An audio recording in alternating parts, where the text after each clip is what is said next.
You're listening to the Back Home Network, presented by Homefield Apparel.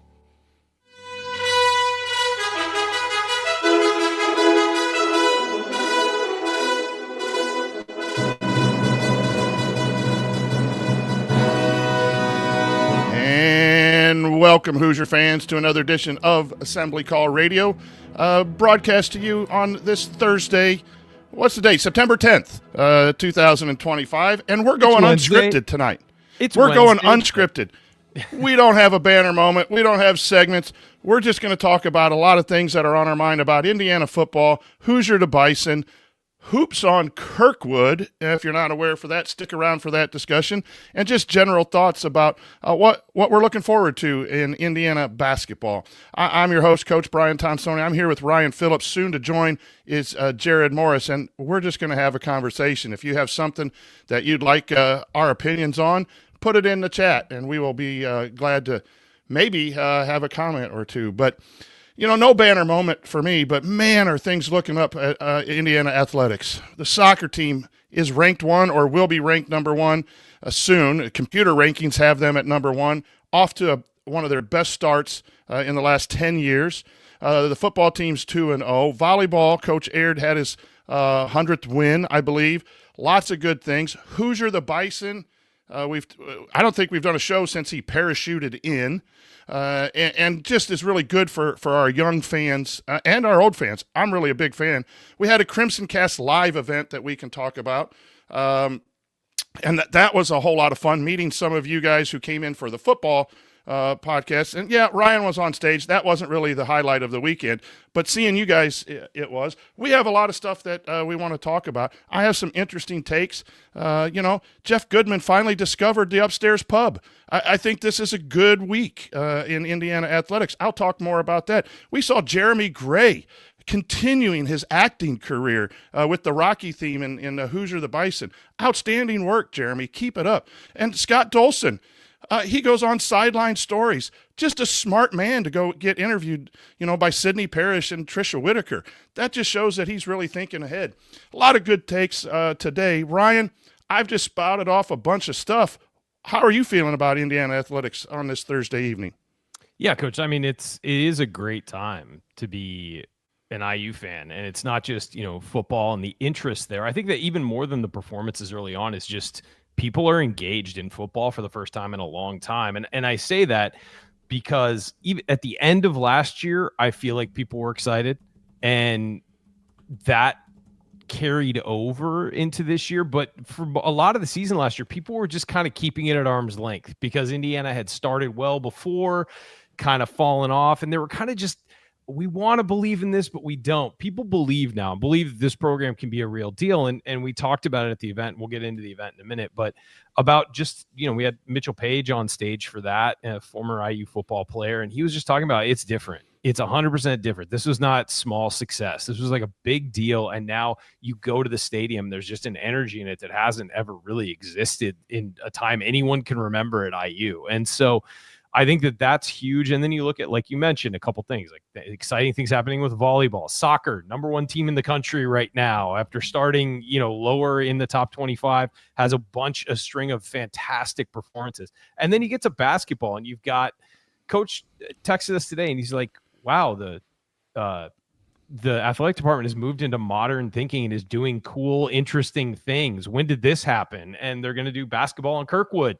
It was October 2nd, I think. We'll talk about that more, but there's just so many things. You've got a new coach, you got new players, you got a lot of things to be excited about. And then you've got all these other sports doing really well. I mean, since I have been an Indiana fan, which I went to school there starting in 2003, things have not been this good across the board since I got to Indiana. And that's a long time ago. And so I just think it's an exciting time. And that's why we want to hop on and talk about it. Because it's just, even if it's not a basketball show, we're going to talk Indiana sports, because right now is the time to be excited about this athletic department, about these programs, and just about what we can see from a fan standpoint. And as usual, all of our shows are sponsored by the Back Home Network. I don't have the ad read in front of me, but we do appreciate Connor and everything that Home Field does. They have a new store on Kirkwood, so if you're down in Bloomington, stop by their store and check out their gear. They have a lot of Indiana gear. They have a lot of other gear. Paxton Allen in the chat is a senior at Mississippi State. Saw me wearing my Mississippi State brand new crew neck sweatshirt, as I'm a collector of college gear. So Paxton, good luck to you down there. We're glad that you're tuning in. I was in town last weekend. I was in town last weekend, got to go into that store. It's awesome. Go visit it on Kirkwood. I love an IU apparel store. Whenever I go back, I hit like all of them, just to see the different stuff. Yeah. And I was back last weekend. And man, it's a great store. Congrats to Connor and the gang for getting that done. It's awesome. I ran into Connor at the tailgate. He walked by on his way to the stadium, and we got to talk to him. And I shared with him that I share his story with Econ about starting your own business and having your business grow. And then it got to be eighth period, and kids were ordering from Home Field during class, using promo codes and all kinds of stuff. So we kind of boosted him in the curriculum. But what a great story about entrepreneurship and starting up and finding a niche. So go to homefieldapparel.com for your Indiana gear, or buy Paxton a gift, for being here at 10:30 all the way down at Mississippi State. Paxton, put your size in there. Someone might send you a sweatshirt or a T-shirt for the Bulldogs. Hope they had a big win last week against Arizona State. Paxton probably rushed the field and tore down the goalpost. Good stuff. So let's start talking about the Crimson Cast live show. Ryan, you were a guest. You flew on. You're on stage. How do you feel that went, and how that is just showing that excitement that you mentioned about Indiana football?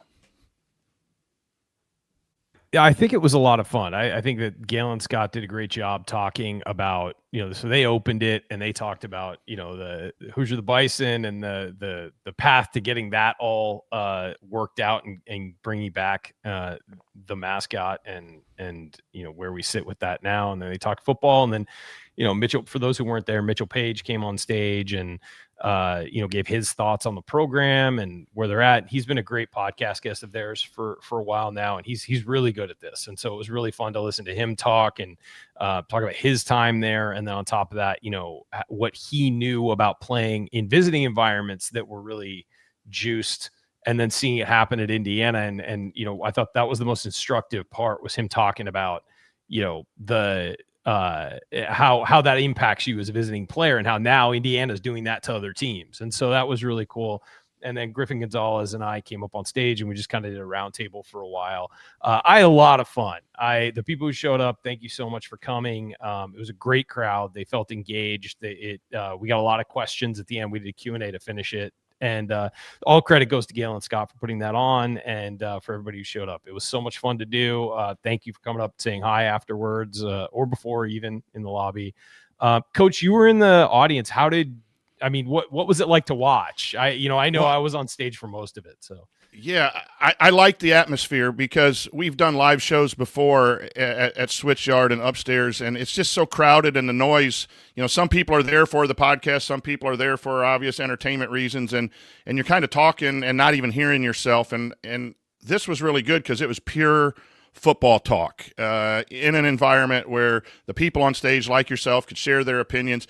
Great question and answer to incorporate the audience, and I think most of the people there really, really appreciated the show. Galen and Scott are doing a great job with all of the stuff, and our Back Home Network, Ryan, is just fantastic with the big red carpet, football weather. Matt Blaska's on that with Galen Clavio. Rhett Lewis does the big red carpet. I have not watched that yet. I'm going to try to find some time tomorrow to watch, but there's some film analysis from Rhett Lewis that is always good to watch. I know we had Tony's film work here for basketball that a lot of us like. Rhett has done some of that. So, yeah, it was a good night. And we went to the Tap and had a couple drinks and some burgers, and it was really nice. Ryan, I do have to share with you that my son Brent really enjoyed being around you. And he said one of the highlights was when you approved of something that he said. He goes, yeah, you said to him, you're exactly right. And then we were driving home. He goes, Ryan really liked that. I don't know if that's great. I don't know if that's wise or I'm really proud of my son for acknowledging you in that way, but it's great. It really is great to be in person. The meetups that we've had for Assembly Call, now Scott and them had the live thing. When we really get to meet some of you that tune in, either live or on the podcast, it's just a lot of fun to put faces to names and to share what we know personally. So, yeah, I thought easily the best thing we do is getting to go out and do stuff in person. Yeah, absolutely. So it was a great night from my vantage point. Mike Weemuth and Bob Moats were there from X's and Joe's. So a lot of good conversation going on before and then afterwards, as well as the football stuff. And Ryan, the football program 2-0. One of the things I hope at the Indiana State game gets accomplished is Scott still thinks that the Indiana football needs a little bit of fixing. The podcast Crimson Cast was very interesting. So I hope that Indiana football fixes whatever Scott needs to have fixed. But I think Indiana struggled the first game with the score, but dominated the stats. I thought they got off to a little bit of a slow start again, but again, 56 points against anyone is quality. They look impressive. They're going to have to be even better, though, with the schedule that is ahead of them with Illinois, at Iowa, at Oregon. That stretch is going to tell a lot about Indiana's season. Yeah, we all kind of agree that Iowa game, I mean, Illinois is going to be tough, but that Iowa game may be where the season hinges, whether you can make a run for the college football playoff or not, because it's going to be an unranked Iowa team, but playing at Iowa is always very difficult. Even when they're bad, it's tough. So, the Illinois game, obviously, in 2 weeks, we're not looking past the Sycamores, but take care of business this weekend. And then that Illinois game is going to be huge. But I think that following that up, no matter what you do at Iowa, is going to be a tough task. And then right after that, you go to Oregon. So that's the stretch of the schedule that'll make or break the season, I think. I mean, not I think. It will. It's And win or lose some of those games, the program's in good hands. I can see an 8-4, 9-3 season, and we might be a little disappointed in that, but that's still, for Indiana football, you can consistently be in that area with your record. I think that's pretty good. The Illinois game is a 7:30 start. There are some rumblings out there, nothing official, that maybe College Game Day comes back to Bloomington, as that is one of the few top-notch games on the slate on October 20th. But it is a 7:30 start, so mark your calendars, get your tailgate stuff ready for that 7:30 start for Indiana football hosting a top 10 ranked Illinois football team. We're going to save the hoops on Kirkwood for when Jerod pops in here. Let's talk Hooser the Bison. I know there were some people that weren't excited about it. I know some of the stuff faces on the gear weren't pleasing to some people, but I'm a big fan of Hoosier the Bison. Kind of my dream is maybe, Jeremy Gray walks Hoosier the Bison out to the tailgate. He sits down. We share a beverage. He probably has to have a Diet Coke before he goes into the stadium, but I'd like to see Hoosier the Bison in the tailgate lots coming up. I'm a big fan. I think the whole production has been fantastic, from the rollout to the videos to the Rocky stuff, even with Jeremy Gray's acting. I think I say that in jest. Outstanding work by the Indiana Athletic Department, I think, in bringing this to life. You agree or disagree? Yeah, no, I agree. I think that, I've kind of been one of those that's down on the name, but Galen made a very good point at the live show. It's that if you name it after somebody and 7 years from now it turns out that that person did something that we didn't know about, and then you got to rebrand and change it, it's awful. It burns it forever. So I think that it makes sense under those lenses. I'm not looking at it from a corporate standpoint or a school standpoint in that way. I'm looking at it as a fan, but I think just the idea of having a mascot is great. The revenue opportunities that creates, aside from everything, the revenue opportunities it creates that you were passing on for decades was just not a smart thing from the university. So, but other than that, it's nice to be in line. And we also talked about, it would be nice to see Hoosier, get into a fist fight with Sparty at some point, or knock the head off the Buckeye or something along those lines. And it's great for it. It's as somebody just commented, it's great for kids too. And that's the point is for that, and to engage the younger fan and build lifelong fans of the program from an early age. I don't know where this guy gets his name, Ufda. I kind of like it, but it's great. He says it's great for kiddos and it's good all around. I do feel that way as well. I just think it's cool. He's riding on a motorcycle. He's shooting, T-shirts up in the air during timeouts. It just looks good to have a mascot, and I don't think it's a really bad looking mascot by any. Live version just looks incredible. I seen him at soccer games and volleyball. I can't wait to see Hooser the Bison in Assembly Hall. I think that's just going to be a good thing as well. Well done, Indiana Athletic Department. Hats off. Kudos, tips to you. What's next, Ryan? We're unscripted, man. Where do you want to go next? We're trying to kill some time till Jerod gets on here. Yeah. We got that Hoops on Kirkwood stuff coming up. Yeah. But what are you like right now with where Indiana athletics is?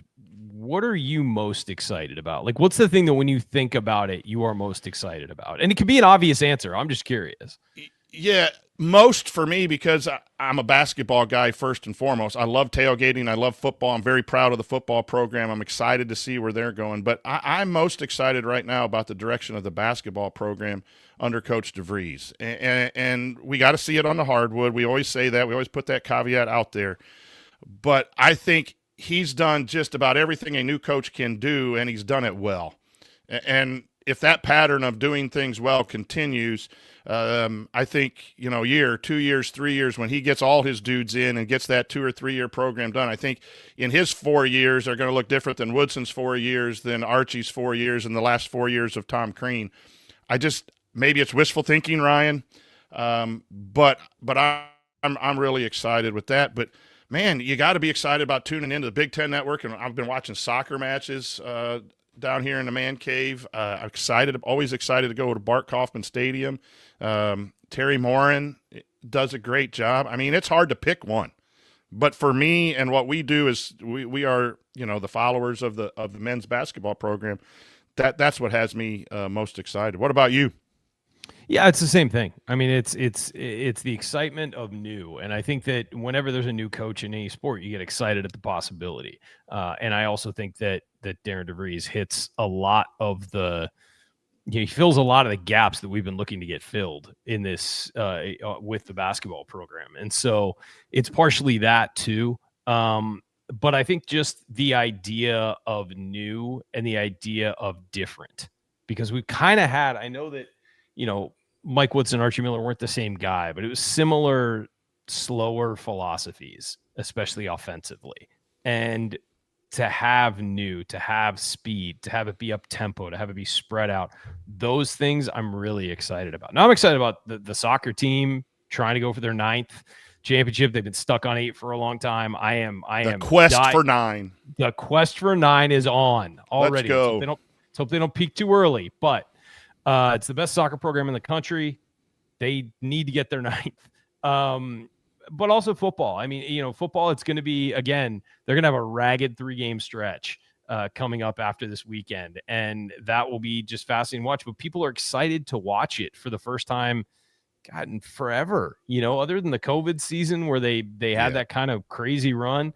When have people been this excited about Indiana football? I think the tailgate lots are different. I'm not in the grass lots where all the crazy fun goes, but in lot 11 by Bart Kaufman, it's just a vibe. People are getting there earlier. A lot of music and jovial. It's not just the diehard fans showing up and tailgating. It's like everyone is showing up, and they're becoming diehard fans themselves. So I think, yes, there's been some discussion about leaving at halftime. Brent and I had to leave at halftime. We had a wedding to go to, but we weren't going to miss a tailgate and weren't going to miss the first half. We hate leaving. But I think things will solidify. They showed last year in big-time games that the fans will stay there and be a big part of winning at the Rock. So I think that's important. Let me ask you a general question that was posed to me. Someone texted me, Field of 68. Jeff Goodman was at Indiana practice today. He's going to be at the Purdue practice tomorrow. He tweeted out at Upstairs, so I'm just really proud of him. I mean, a lot of us, some He people got like Jeff out of Goodman. Buffalo Wild Wings. Yes, some people don't like Jeff Goodman, but I think all Indiana fans can appreciate Jeff Goodman discovering the Upstairs pub for his TV. He took a picture of all the TVs. But Field of 68, I don't think Goodman was even on this podcast, but they talked about big versus small. And I know that we have thrown out a lot about modern basketball and kind of the anti-big commentary. And one of our followers asked me what I thought about that. And the definition of big is key to that discussion between big and small ball. I haven't listened. I listened to the pod, that segment. I don't know if you have or not, but when someone asks us about our philosophy of more modern basketball, that leads to more smaller lineups generally. But the concept of big versus small, to you, Ryan, how does that play out in basketball? To me, you can play modern basketball and stay big. You just have to have bigs that can move. And I think that's what it is to me. It's spacing and guys who can shoot. Even if they can't shoot threes, if they can move out of that paint, and not just be a back to the basket. I don't think you can have straight back to the basket bigs and play really modern basketball. You can in very special circumstances if everybody else is like a 37% three-point shooter and you can spread the floor that way. But I think it's very rare. You need to have a post player who can go from the block to the perimeter and who can pass and can handle a ball and can, take a shot if he needs to. So that to me is what modern basketball is. It's just movement. It's not stationary basketball. And on top of that, Purdue had a back to the basket big man in Zach Edey for a long time. They'll probably continue to have a back to the basket. But I would argue that they do play modern basketball because of how much they cut, move, and space. And then that big man will sometimes come up to the free throw line and can face up from there and make some moves from there and move things around, or come out to the three-point line, set a screen, be willing to stand out there and get the basketball and move it, as opposed to just being stationary. So there are many definitions. It's almost kind of like an I know it when I see it sort of thing. But as far as big versus small, I don't think that modern basketball takes away big. I don't think that at all. I do think it takes a different kind of big to play modern basketball. So you could be 6'7" and a back to the basket post, and you can be 6'11" and out on the perimeter. Reed Bailey is a tall guy who has size, who's out on the perimeter, passes, can dribble, can do all those things. So I really think that size isn't the determining factor. I think it's obviously the style of play and the style of big man you use. I agree. Indiana looks like it will be undersized this year. That doesn't mean that they can't play through the post at all at any time. Yeah, I think movement is the key. So if you hear us talk about modern basketball, it's movement. It's not necessarily playing four guards and a 6'7" center and just running up and down the court. I believe pace is, but you can have good pace on the half court as well as full court fast break pace. But I think your comment there about a different type of big, not a back to the basket big, is modern basketball. And this listener, I don't see him in the chat tonight. This has a really good question because we've had bigs. We had Ware the last couple of years. We had Ballo. We had those back to the basket guys. But what we didn't have is a lot of movement. And one of the things that excites me about DeVries is the short clips we've seen from Puerto Rico is a lot of movement. And then when they took away our threes in Game 3 from Wilkerson and DeVries, they went in and they started moving more, right? And I think movement, for those of you who want to know where we stand, it is move. Move your shooters, screen for your shooters. There are times when you want to throw it into the post. It opens things. Yeah, and play with your back to the basket, but it's not the stationary corner, and that type of thing that we have seen in the last 8 years. So that's how I would answer it along the lines that you said. Yes, Ufta with another great comment. He might be the chat mob member of tonight.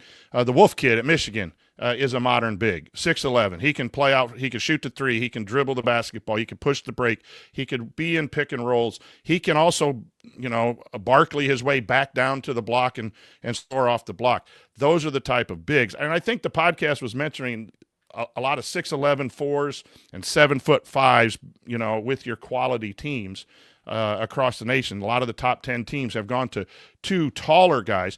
But the other thing they mentioned, and I'll come back to you, Ryan, is big doesn't just mean post players. Like length and size and athletic ability at the wing. Your 6'5", heavy guys at the wing. Not too many Braden Smiths. I mean, he's fantastic, but not too many small ball. You can't play 3 or 4 Braden Smiths at one time. You need other types of players. Yeah. And big can mean you go 6'6", 6'7", 6'8", and 7 foot. That all 5 of your guys are bigger than what small ball basketball would mean. Yeah, and I think that some of it is just attitude. It really is. You mentioned like the Barkley attitude. If you're 6'4" and can bully guys, that's good enough. But I do think that, Indiana, it's going to be interesting to see how they play. I think they'll struggle to rebound a little bit this year in a conventional sense. And I think that what they're going to have to do, as you mentioned, is have guys on the perimeter who can bully guys from there and can, use their size and speed and strength to harass ball handlers so that they don't have an easy dump in to a 7-foot post guy. They got to be all over them and get in passing lanes and get, we love to say it, but deflections, and things like that to make it difficult to go through a conventional big when they do run into that. And I think DeVries down the line wants to get some bigs that are, like you described, modern bigs, some pick and pop 4s and 5s, some rim runners. Yeah. I mean, he's bringing in some top 50 guys that have some incredible size. And when you start over and have to rebuild a whole roster, you have to take your chances this year. And that's why get to the tournament, get your guys recruiting in. But we had a really good recruiting question at the very beginning, Ryan. I think Eddie, our producer, awesome producer, by the way. Thanks to Eddie for being behind the scenes. I think he has it. Would you throw that up? Russell Baxter said, the question has the brand been damaged so badly that recruits are not taking the bait? Seems like IU might end up with another player for 2026. And I think there was another piece that Indiana has not played but 3 games in the NCAA tournament since 2016. Combine those two questions, Ryan. Is the brand damaged enough that it's going to be difficult for DeVries to get this rolling again? And does the track record of not being seen in the NCAA tournament, since 2015 he continued, is it a tough sell to recruits even if they fit DeVries' system? I don't think so. I don't. I think that a new coach can get people interested. And you could say, well, that's the past. That's not what we're doing now. Now, had it been the same coach trying to sell the program after all this time? So I think that there's so much energy, money, and all of those things at Indiana. You can see the trajectory towards positivity. The question is the coach right? Do you trust the coach? I mean, UConn had been bad for a long time. Dan Hurley got guys to go there. I mean, it's right. That's a great example. Yeah, I mean, it's you have to believe in the coach. And by the way, I think that are you expecting to get 4 or 5 stars in his first full recruiting class? No, but you got to get the guy that makes it okay to say yes. Cody Zeller was that guy for Tom Crean. Once Cody Zeller said yes, other big name guys were like, okay, I can go play for that guy now. So you got to convince one. And you'll get 4 stars because it's Indiana. You'll get those, Prince Alexander Moody, really nice player, not a program changer, but a really nice player. You'll get those guys, but you need to get a guy who is a flag plant that then other people will say like, well, he said yes, he sees something. Let's check this out. Let's see. And Romeo Langford was that for Archie Miller. But then the hard part is not just getting those guys. That's difficult enough. Then you got to do something with them. And you got to win. Right. And that's how you start. That's where you start building this. Now, you go out this year with all these transfers and you do something and look like, hey, I can see myself fitting in that system. I can see with better guys, with more, time together, with all those things, this can work and this program can take off. That's what recruits want to see.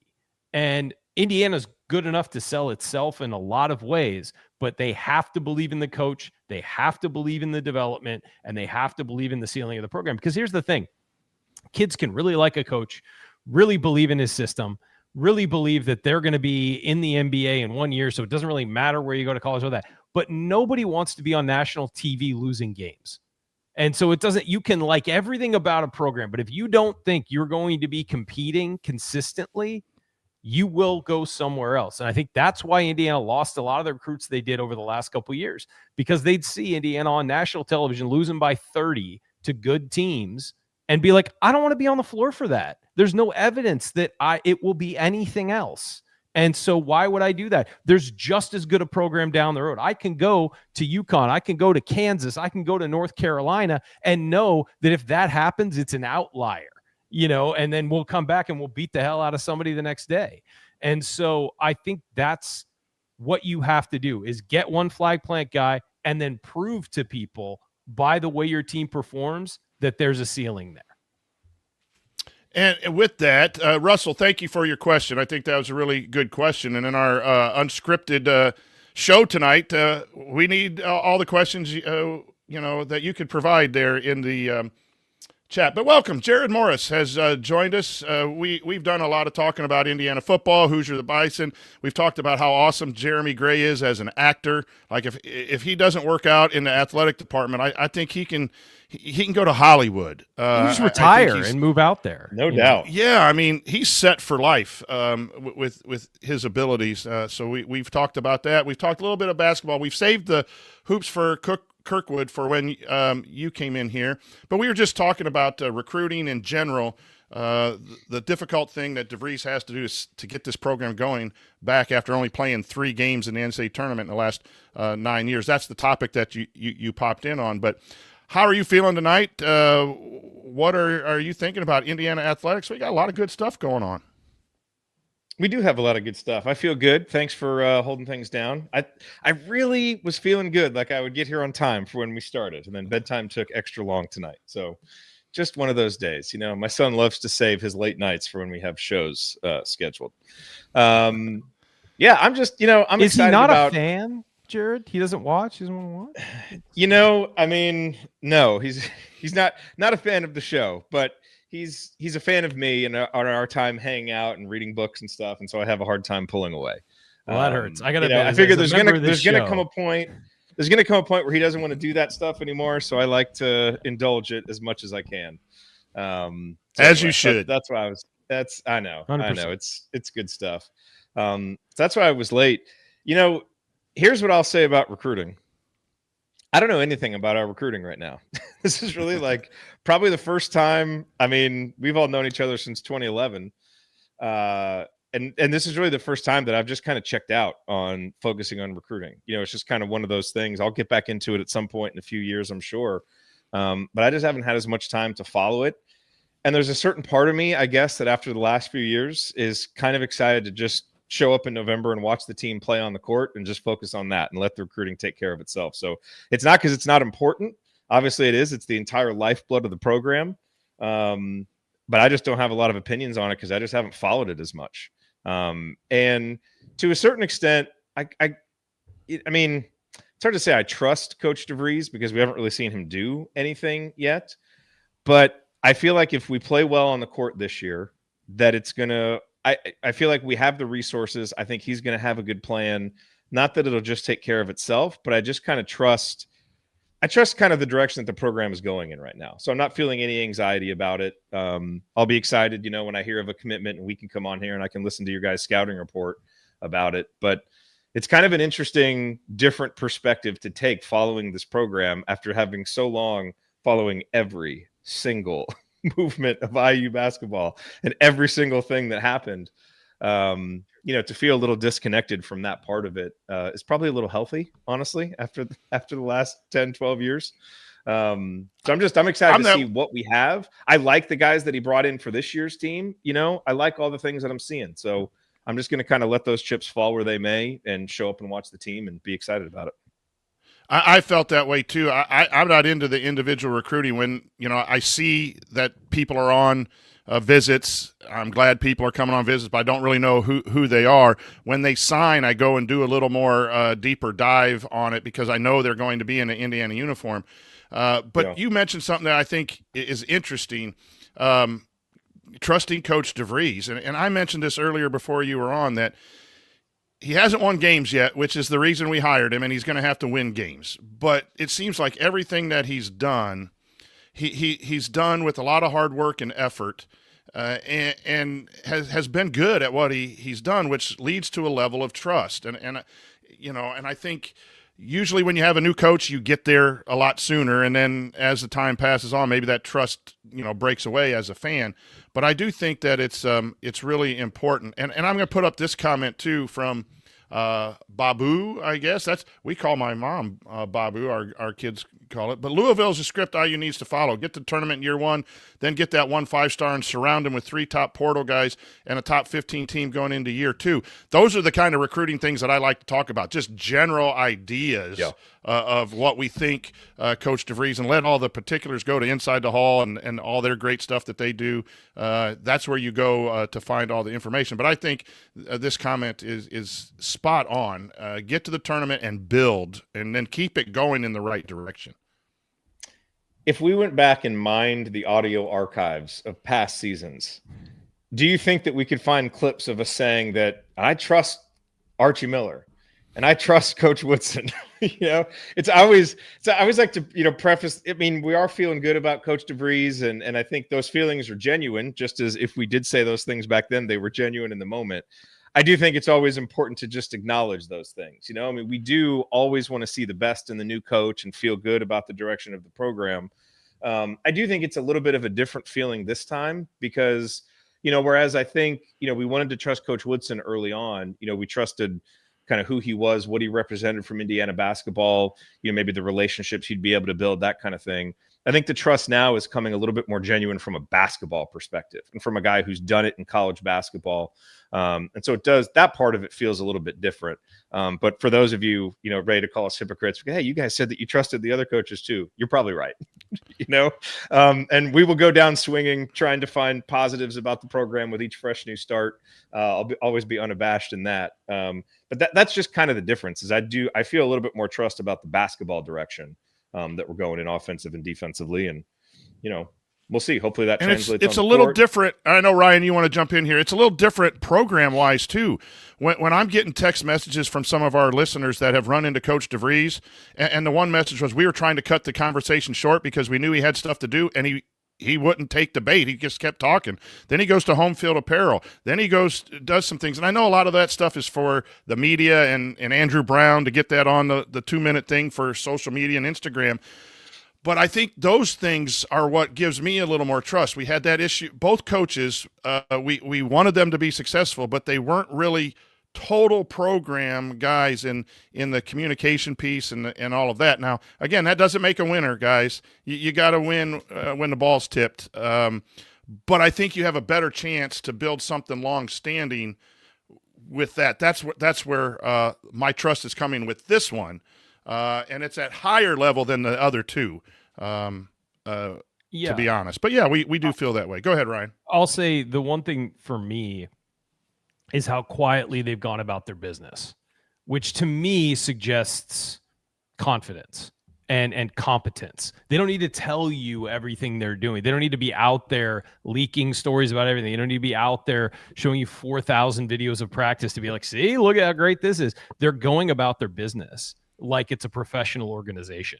And I think that they just seem to know what they're doing. They got here, hit the ground running immediately, slotted things in, and then we're just going to get these guys developed. We're going to be recruiting. They're showing up at recruiting events and doing these things. And, it doesn't need to be flashy. It just needs to be successful. It doesn't matter if it's loud, if it's successful. And so I think that's why it feels there's more confidence here. It doesn't feel like you ever see them looking like they don't know what they're doing. This group knows what they're doing, and they know how to win, and they know how to create a good program with a good atmosphere, with players that know what they're doing, that fit their roles, and an offense that runs the way it's supposed to, and a defense that runs I don't know what the results will be, and certainly don't know what they'll be in the first year. But this just strikes me as a group of guys who, the staff is who I'm referring to, just a group of guys who know what they're doing and are just implementing what they want to implement. And on that point, that is what makes this feel a little bit like when Cignetti took over football. Now, there's a I would lot agree of differences 100%. because Kurt Cignetti came in and rattled sabers, and he had to, it was Indiana football. So he had to kind of get people believing and be loud and kind of make a scene and get attention, which the new Indiana basketball coach doesn't need to do. Like, Indiana basketball needs just a little bit more quiet humility, go about your business. Like, let's rebuild this thing, but we can be quiet about it because Indiana basketball makes its own noise. But on that part about having a plan, instilling it, and just the coach just kind of feeling and seeming comfortable with what he's doing, that reminds me a little bit of what Cignetti brought to Indiana football. And frankly, Indiana basketball has needed that for a while. So, are we going to go the equivalent of 11-1? Maybe not, but I think we've talked about this a lot. A lot of Indiana fans of our age really grew up where you just had total trust in the guy running the program. And I think Indiana basketball fans have just wanted that again. Like, just give us someone to follow that we trust.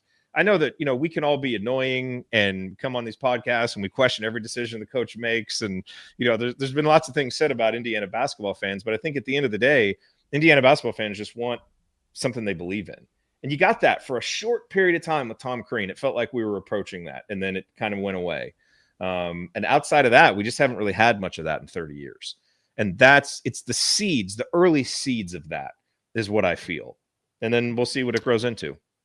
I'm enjoying the hoop talk that comes out of DeVries' press conference about, talking about basketball. I think the Indiana fan is a great fan, is a great knowledgeable fan. That's why we have the following that we do. Like, our followers know basketball, and they accept conversation about basketball. What a pick and roll is and all this kind of stuff. So he just loves, basketball, and it comes through in his conversations. And I've said this numerous times with the fortunate, Ryan gets to do the job professionally. I get to do it for a school club, but I get to go see these coaches talk, and I really enjoy the coaches' conversations. And I know that's the last thing they want to do sometimes is the media availability and stuff, but they talk basketball and they explain stuff. And that attitude of sharing the program, they don't give out all the scouting report, but they share the program in their conversations, which draws us all in. That's another piece that is building trust for me. All right, I'm going to put you on the spot right now, Coach. Top 3 coaches in college basketball right now that you've had the chance to either sit and listen to or that you like listening to talk ball. Shaka Smart. I think I know who one of them is going to be. Okay, Shaka. Shaka Smart, Matt Painter. Easily. The third one, I know I catch hell for this, but Underwood, I know it. Izzo. Yep. I mean, for a guy like me who's a high school guy, Underwood and I'm wasn't sitting number one, honestly. I was sitting in Underwood wasn't the first. It just, to me, that's worth the trip to Illinois. That's the trip to Notre Dame. Shrewsbury is another one. So when I give those takes, one, I love their X's and O's and how they do things, but it's a coaching clinic when you really sit down and for me, and I listen to these coaches, and everyone can go find every interview on YouTube, so you don't have to travel to the game, but I can pick out what they're trying to say without really giving away their game plan. And the coaches who do that have a little bit of entertainment to them. And I know when you lose, man, that's a hard thing to do. But that's part of the program. That's part of selling the program. So those are the ones that I've seen. Pitino. I'm 2 feet away from Pitino, and you're talking basketball. Like, I didn't feel that with a couple of IU coaches. It's almost like, do you want to go to the press conference? I'll say this: having gone out to Maui to cover it a couple times, I think probably 5 times, I saw a lot of different coaches and got to sit there. And the first day, it's kind of an open press conference, and then you can go to each one of them and talk to them. And the 2 guys that were so good at talking basketball and enjoyed talking it are Rick Pitino and John Calipari. And I know people are going to hate hearing that from an IU perspective, but they were so engaging talking basketball. They just love it. It's like part of them. And whatever you think about them or their systems or the things they've done, just talking basketball with those 2 guys is just, you just get caught up in it. And you're like, yeah, I get why a player would want to play for you. Like, I get it. Right. Like, even when Calipari was coaching Kentucky, I was sitting there going like, some things are starting to make sense right now. And I'm so glad he's no longer there, because I can actually say like, all right, I like listening to that guy talk about basketball and complain about things. You can explain to people why Indiana basketball fans are the way that we are. Okay, we just had a conversation about coaches that we like listening to.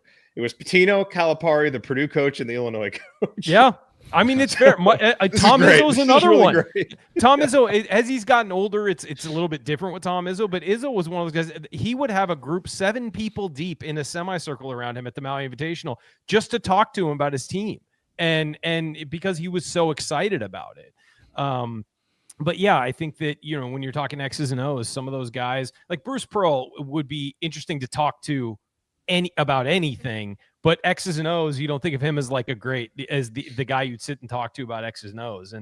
And so, yeah, I think that those guys, I mean, look, the major conferences attract the best coaches. And so the Big Ten's going to have a lot of coaches that are not only good at what they do, good at recruiting, good at X's and O's, they're also going to be really good at talking basketball, because that's how you lure people in. And so, yeah, it's not surprising that a lot of teams that Indiana runs into a lot have good coaches. Hey, I was down at the. Ryan. Well, okay, I'll ask it later though. Go, Coach. No, real quick. I was down at the Sweet 16 in Indianapolis, and Calipari was there, and I always collect that gear. So I was wearing a Michigan shirt because I wanted to cheer for Michigan. I think they were playing Kentucky or something like that. Get in the elevator, and all of a sudden a security guard holds the door, and in walks Calipari.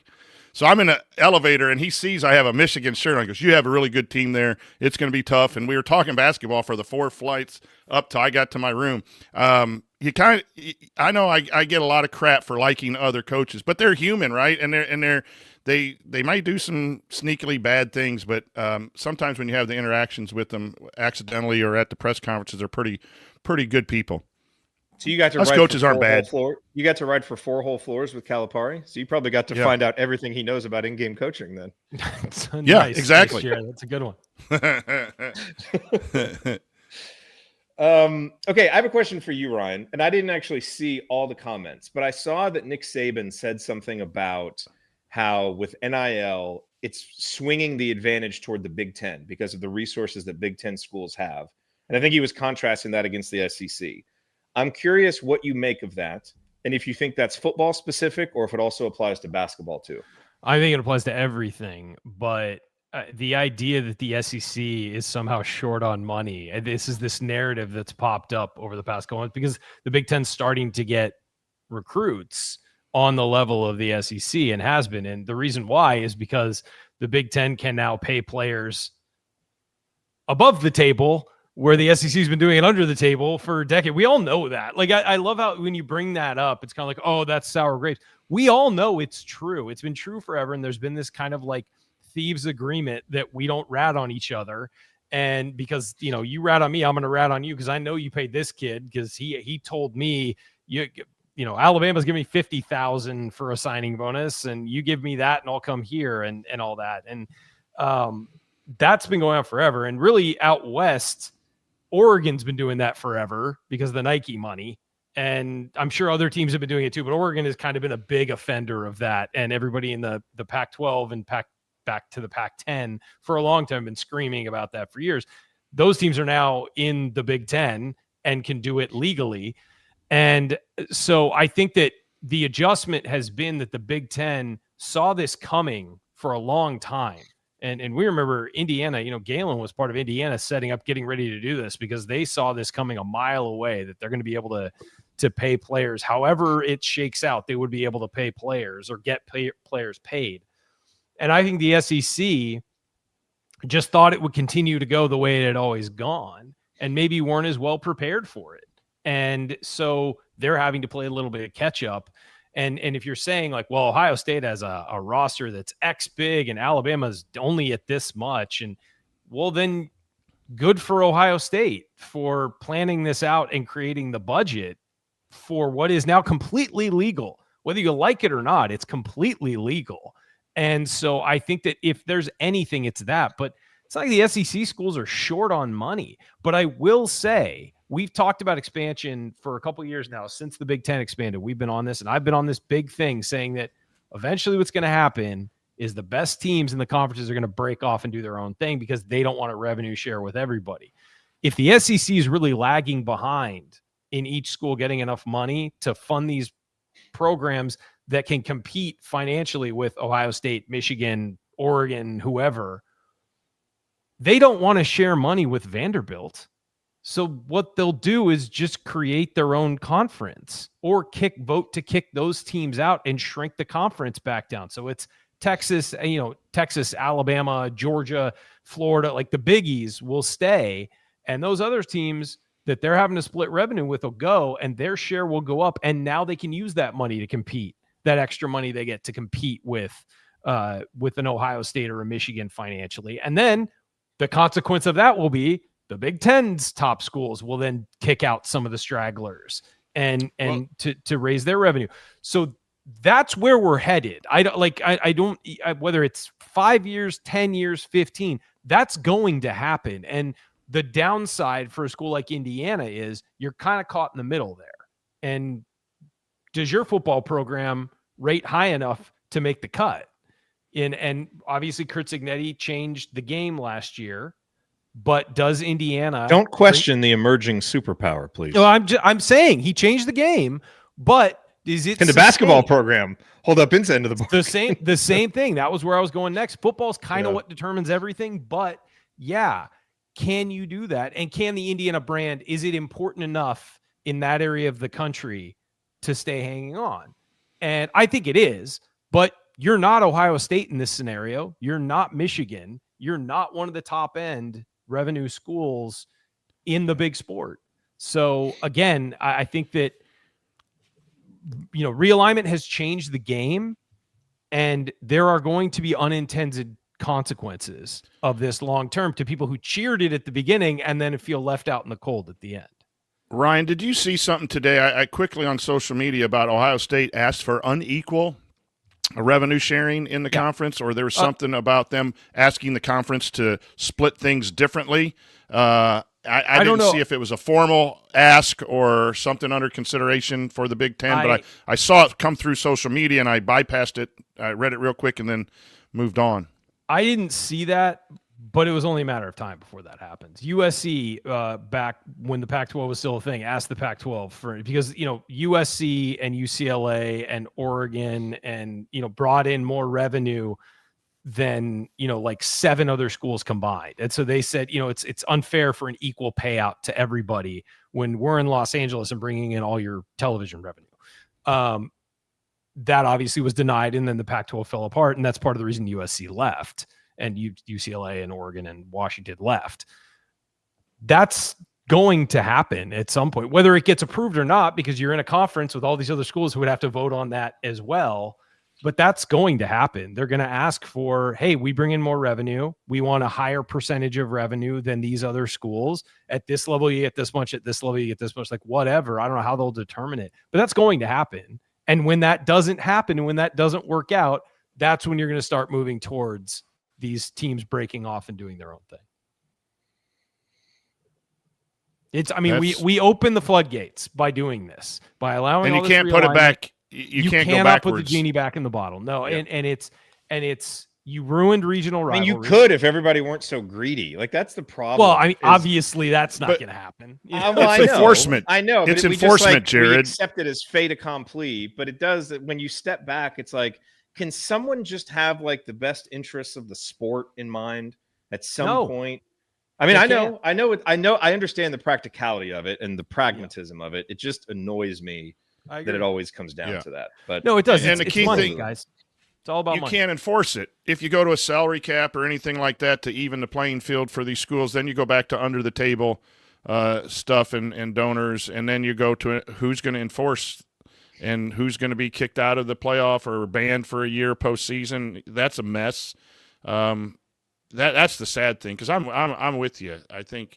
But the other thing that I'll throw out too, I'm getting tired of these coaches that are bemoaning Oregon's money and Ohio State's money. Like, if you're coaching at a school that doesn't have it, like you know what you got into. Find a way to go win a game. I mean, upsets happen, and I know you're behind the 8 ball, But what good does it do to rile up the opponent by saying you take away the swoosh and you take away the money? What is Oregon really about?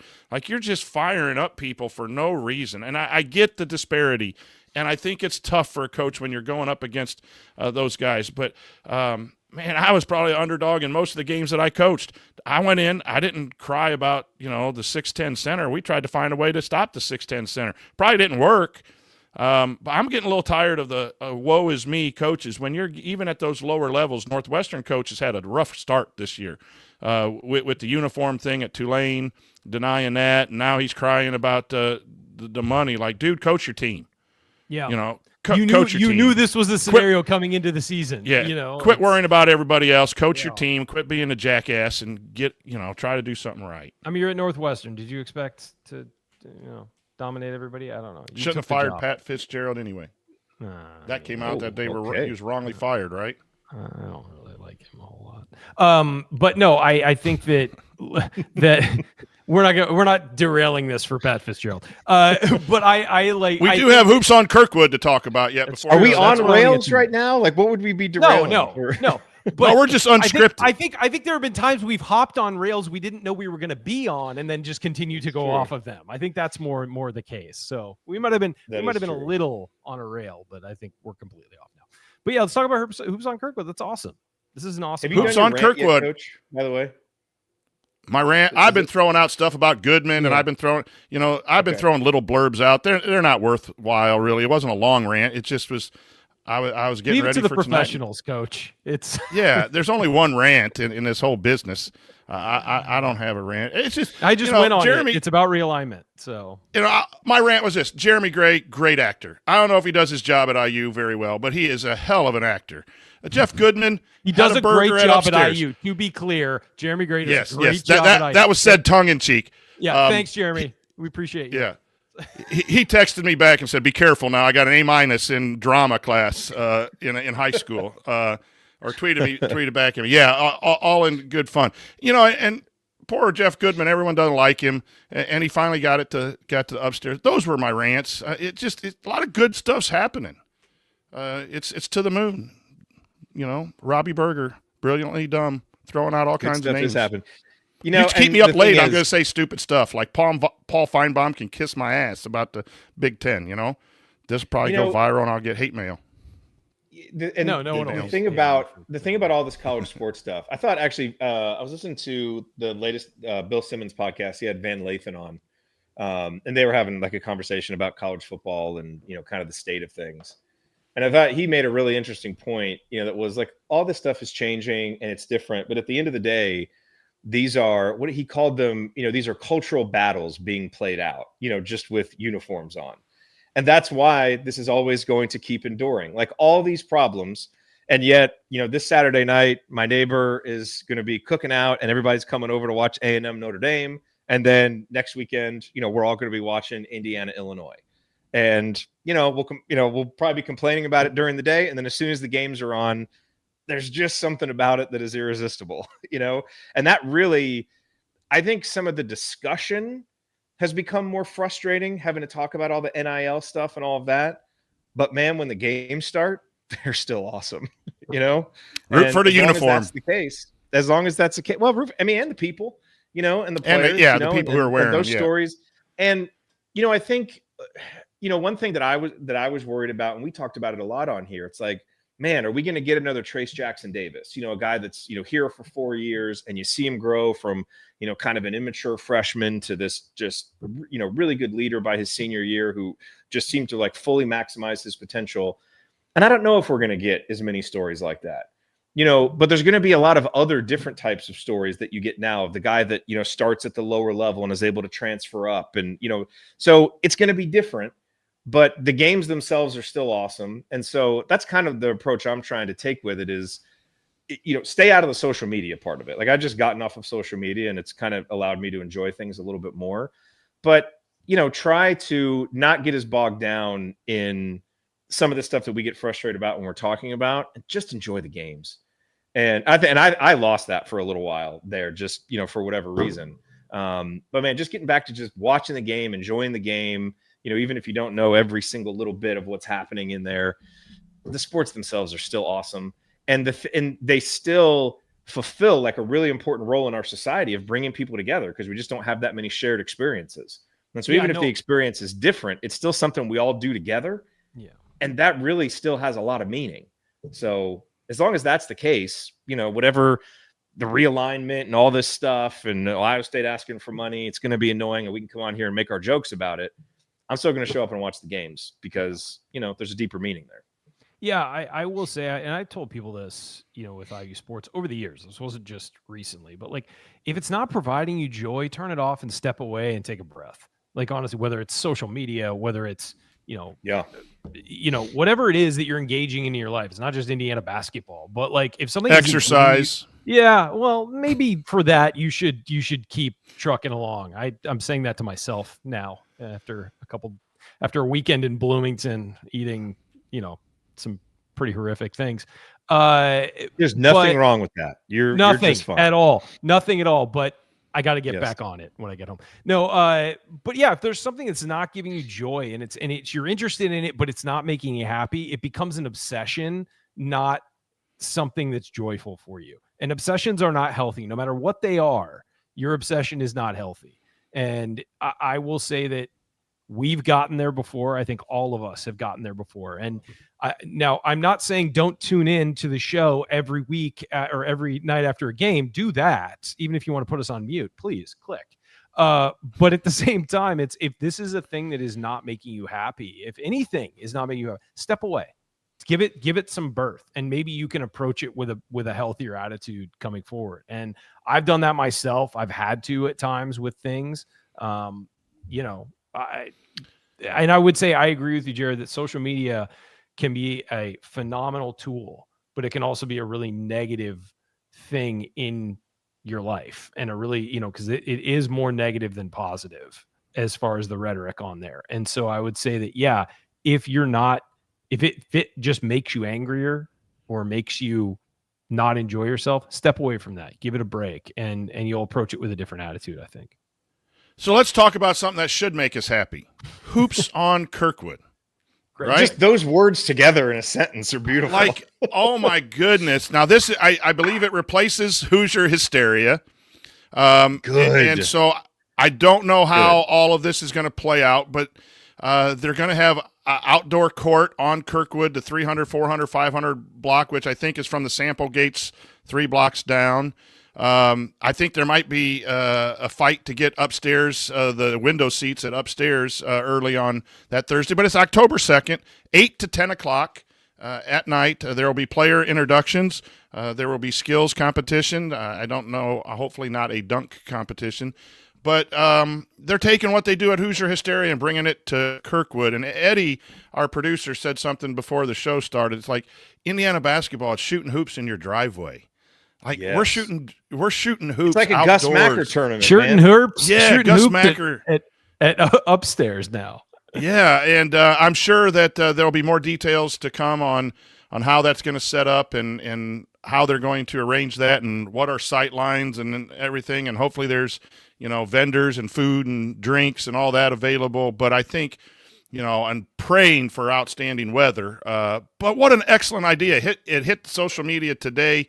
I got a hotel room automatically and a day off the next day. Awesome. I'm back in business with Hoosier Hysteria as opposed to what I've done in the past. So I have a work trip. I'm actually going to be in Portugal when this is going on. Otherwise, this is something I would have considered. I would have considered flying up for this too, because the thing I love about this, like, we're going to get this. I don't know what any of the specifics are. Or maybe they haven't even been talked about yet. I don't even know that they matter. Like, Hoosier Hysteria is a vibes event, total vibes event, and it hasn't felt special in a while. I think it was special like Woodson's first year. I think that felt pretty special, like thinking back to kind of how we felt, because that was one that Isaiah was at, right? Wasn't he at Hoosier Hysteria? Yeah. So like the first year, was cool. Like the vibes of that one were really cool, but this needed to shake up. And even if they get some of the particulars wrong, quote unquote, I don't even know what that would mean. Dude, it's hoops on Kirkwood. Like, the vibes of this event are going to be out of this world because it's new. It's totally organic to the Indiana basketball and student experience. this is the kind of creative thinking and stuff that I love seeing Indiana do. Like when you sent that earlier today, Coach, it's just one of those things. It's like it just washes over you. Like, this is awesome. Yeah. This is perfect. And I can't wait to see how it goes. And I think it's a perfect way to just completely do a 180 from an event that is important, but had really lost, I think, its momentum and had really started to feel kind of stale. And this is great. It's great. Something for Indiana to do that's unique too. Yes, I mean, everyone else is doing their Midnight Madness, what used to be Midnight Madness, but whatever, their events in the arena and a practice with all the like, if you're a recruit coming and you see the vibes on Kirkwood while they're doing this, Dude. like, out of this world. I mean, that's amazing. I don't know how they're going to do stands or places for people to sit and all that, but that they've clearly got that all figured out, because they wouldn't announce this and be like, all right, how are we going to do this? Yeah. I mean, they should show pictures from after we beat Kent State in the Elite Eight, and everybody in 2002, and everybody ran down on Kirkwood, and that whole place was filled up. It's like those are really cool moments that like connect, generations of Indiana fans, and there's different stories that you can tell doing it there. Well, it's like the storming the floor after Kentucky. Everyone has a story about that. Mine is that I wasn't there, but people went. You see the videos. Oh, you have a story. Let's not go there. But you see the pictures of everybody at Nick's throwing their beers in the air when that happened. Like, there are those moments that connect people, and you're right. A lot of them happen not in the arena. It happens on the streets. It happens in the fountain when Coach was there, when they stole the fish. I might return to fish on that day. I might bring it with me. And I'll tell you the other thing that I like about this is I think, and this is always hard to know from afar, because obviously, none of us live in Bloomington, but just from things that I've heard and sensed, is it has really felt like Indiana basketball has been somewhat disconnected from the rest of the campus. Or just, kind of from the student body. Not that they weren't out, like, obviously the players were like hanging out and going to Kirkwood and stuff, but it just has felt kind of disconnected. An event like this connects you, it's like, this is the place where students go on Kirkwood. We're doing an official event out here. It's just, man, these are the vibes that we need. Like, I think there's a certain humility that it takes to do something like this, where it's like, hey, the stuff we've been doing isn't working. Let's change it up, and let's go where the people are, man. Like, let's go right into the heart of this campus experience. That to me is what it communicates, is a bit of a different ethos for the program. And I really like that and appreciate it. Well, and the other thing is, you're not going to have to worry about empty seats on Kirkwood. You know what I mean? Like, I mean, it's to some degree, it's people will show up just out of curiosity who might not even care about basketball. And honestly. You're going where the students are. Yes. I talk about connect. Like, let's forget the larger picture about the future and all those things. You are directly connecting with your most important customers who are right there.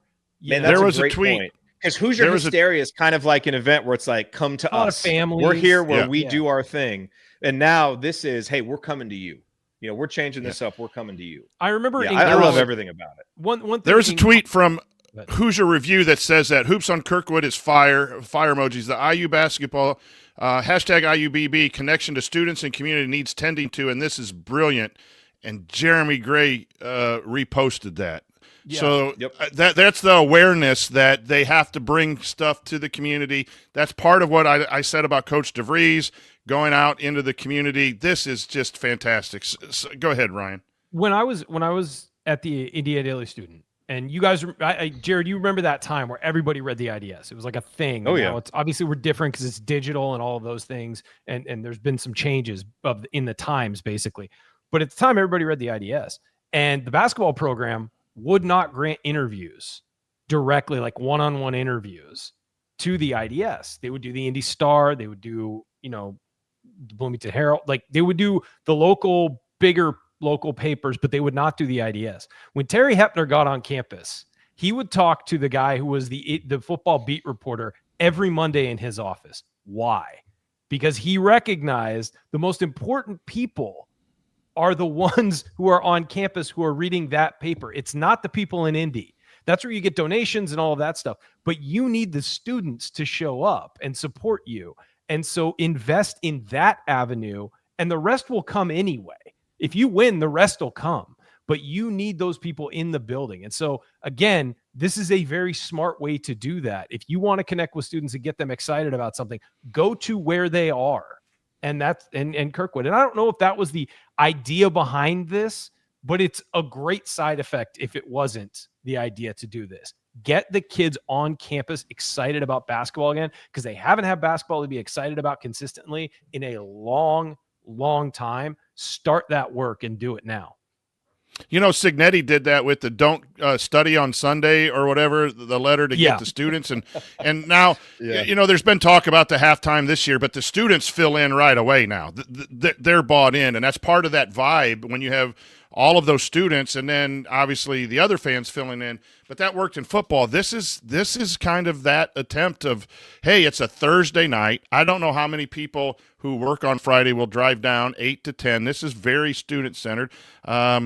I have some flexibility this year. I haven't announced it publicly, but I have 108 days to take off, and I'm going to take a day off. So I'm able to go, but I think that 8 o'clock to 10 on a Thursday as opposed to a Friday night, those types of things, I suspect it's going to be super well attended. I just think it's fantastic for all the reasons you guys mentioned, and I think the players will enjoy it too.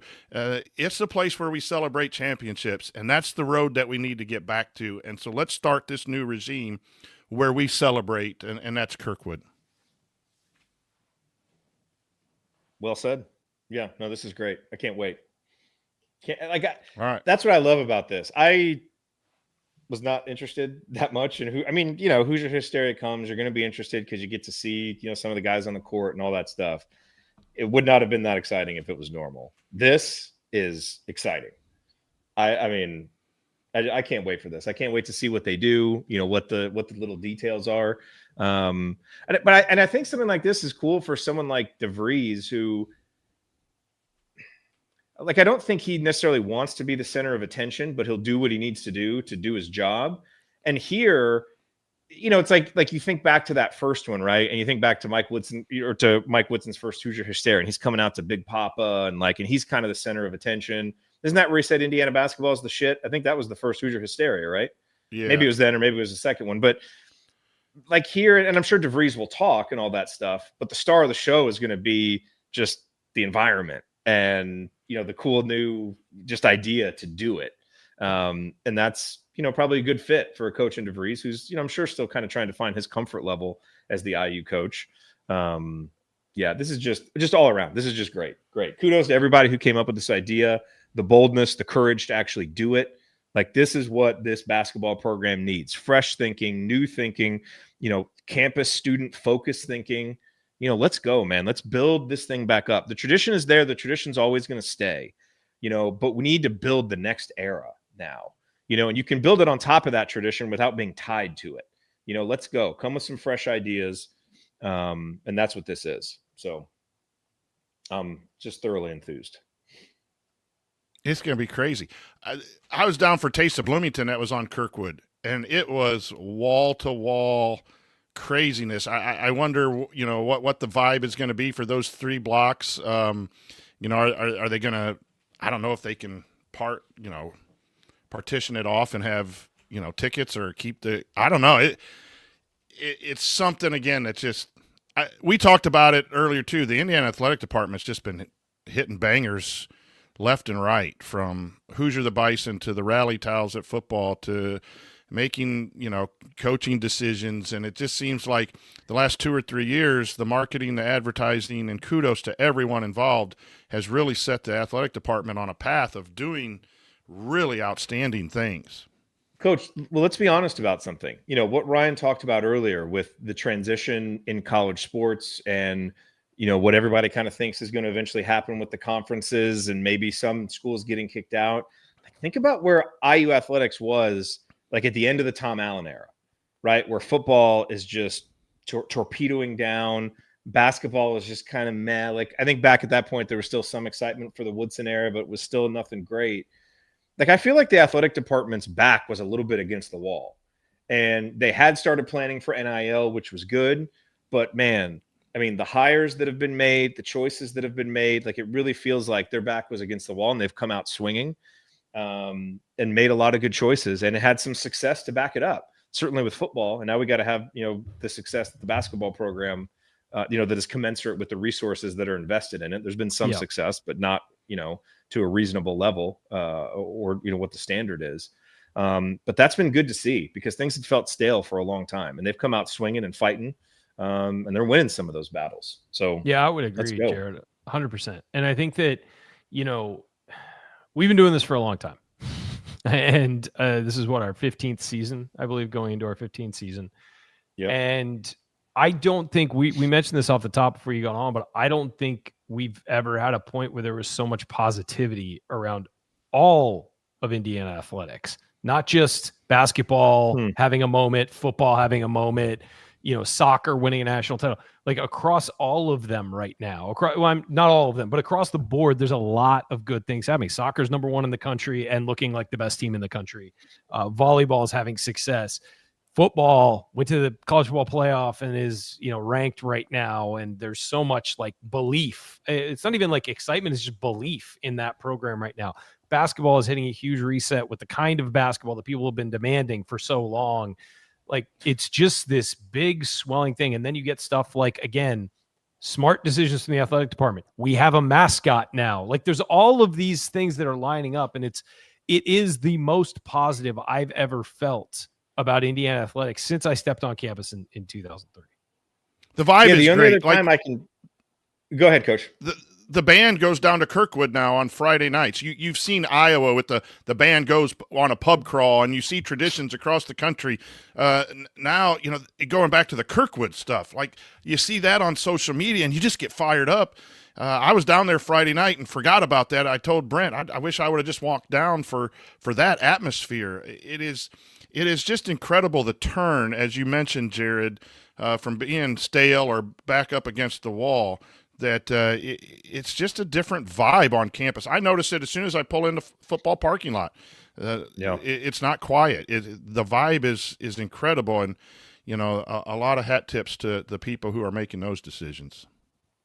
Yeah, I remember after the really good IU football season under Allen, right before the season when we were ranked and got killed by Iowa, that off season, I remember we had a show where we kind of talked about, are we getting ready to enter a golden era of IU sports? Nope. And it was no, for sure. But it was because football, think about that. Football, there was real genuine excitement there. I don't think it was the confidence. That's the word, Coach, that's really important with football right now. There's just like a belief because of the coaching staff. I think with Allen, there was enthusiasm, there was excitement. I don't know that it was confidence, but the vibes were good. With Kurt Signetti, like the foundation is good, like the program is good, right? We don't go on vibes. We go on, just trying to not make Kurt Signetti angry, which is fine. That's okay. So at that point, it kind of seemed like things were going well, and obviously things torpedoed down. And I think we realized things had kind of been built on quicksand because the basketball program wasn't in a good spot. The football program actually wasn't in a good spot. So, look, that's the caveat here. Everything feels really good right now, and sometimes things feel really good. And then, a year from now, we're like, God, how did this go so wrong? But it doesn't feel like that's what's going to happen. It feels like this is more long lasting and substantial. And so let's hope so.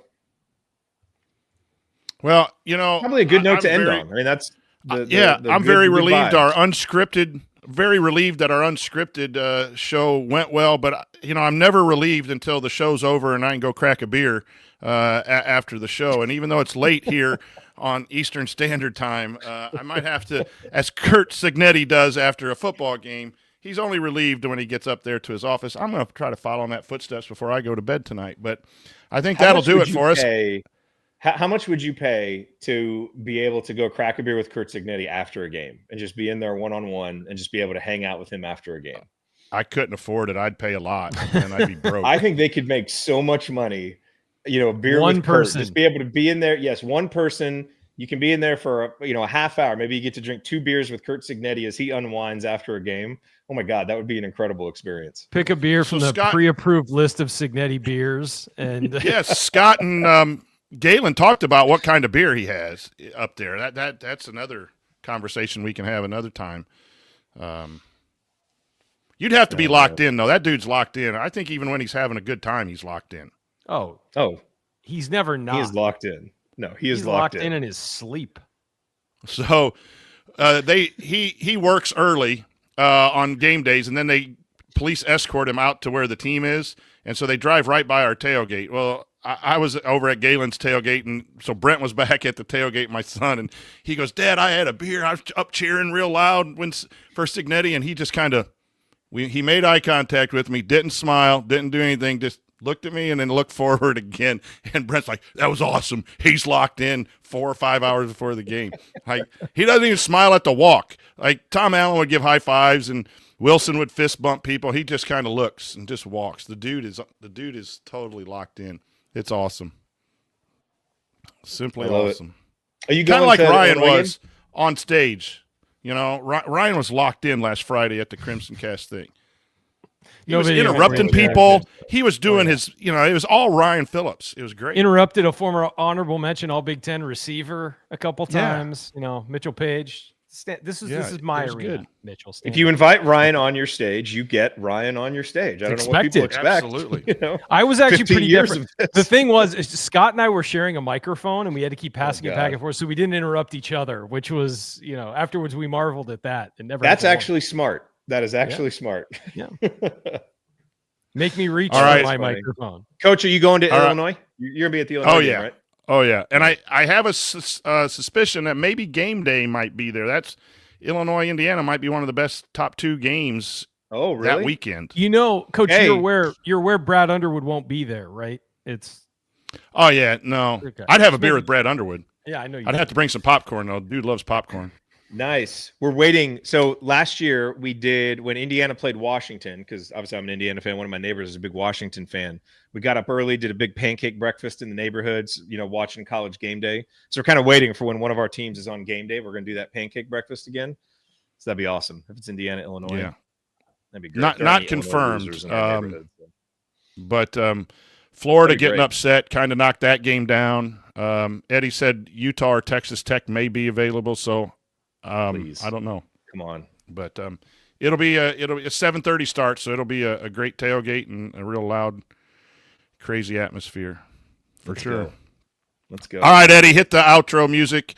Jerod, do you have this memorized? Because I sure don't. Thank you for watching. If you want to watch it live, go to our YouTube at assemblycall.com, right? Or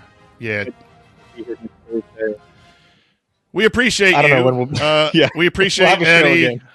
Yeah, John Ringer from Rig Design. I'm forgetting someone else. We will get on a more regular schedule once the basketball season gets a little bit closer, obviously with games and stuff. We'll see you soon.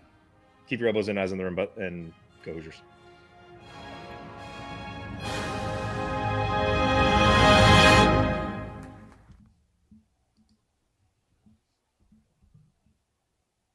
All right. Still live. Good. I liked Unscripted. Yeah, it's kind of fun. We need to just play around with different formats and different things. I mean, by the way, do you guys listen to the Ringer Fantasy Football podcast? No. It's really good. It there's elements of it that remind me of like when our show has been at its best. That's what I kind of feel like about that show, because it's really good information, but like they just have really good chemistry. So if you're looking for a good fantasy football show and you don't need it to just talk all fantasy football and actually have some fun with it, I will recommend that. That's a podcast I've gotten into a little bit and I quite enjoy. They do a really good job. So I just want to give that plug. You guys that work at home, you got all the time to listen to those podcasts while you're working at home. I got them little rascals I got to teach.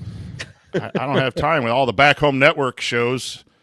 I get 8 hours of sports a day for work, so that sucks.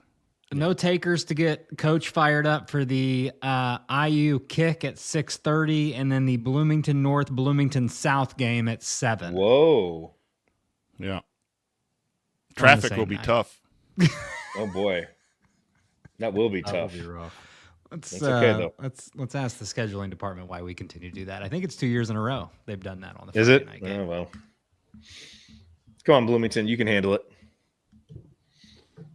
You All right, can are we handle cutting it. the All right, well, good show, cutting the fellas. live or Yeah, this is the vamp. This is the vamp, Ryan. This is the After dark. Ryan must have something he really wants to share before he no, signs it's off. just yeah. He's got to go get a bowl of cereal. Actually, none in the cupboard right now. Sadly, ants ended that potential last week. So Ants? Awesome. Good. yeah, some ants Jeez. attacked. Like actual Tennessee. ants. Cleared it all out. Yeah, no, know. and not like my mom's sisters, like actual ants. Okay. Well, I know if you're talking about like Ant Wright, or I wasn't like I just No, heard ants. no. I was like, who is this? Okay. Actual Ants. live ants. ants. Yeah. Wow. Okay. So, guys, Eddie was telling me he was able to do the Bison brunch and meet the Hoosier the Bison, and then they remind me your family dynamics there, Eddie. Who was there? I've got my daughter's 10 years old, and then my wife, who's a school teacher. But we got a chance to do that. That was awesome. Like another banger from the athletic department that probably didn't get a lot of publicity on Twitter and Facebook and all the places where you might see it. But So he was in the walk and. Yeah, they did breakfast with the Bison, so they had like a little spread there. You could, get a little breakfast in. Pictures with the Bison. We did the walk. We actually all walked down before the team did. They put us in the stadium, which was weird because I thought, how are they checking anybody that just might wander off? But we were in the stadium as the team came through and high-fiving. Again, Signetti doesn't look at anybody but the wall in front of him. So he's locked in, but there's, hey, coach. And after that, we got to run on the field right before the team did during the introduction. So that was part of the Bison Buddy program for anybody that has littles and folks that want to get involved with that. I think 12 and under. But yeah, it's just like a really neat thing. They did it for Youth Sports Day as well, I think. But just something we've never kind of done before that was kind of new. And we were like, man, they're just, and then the Kirkwood thing, I told coach and texted him, was like, just hit after hit right now. It's awesome. They're doing all Way the to go, things. IU. Okay, now let's win some games. Yeah. Win some games. Keep this momentum going. Thanks everybody for All right. joining. We'll cut the stream here. Thanks for being here, everybody.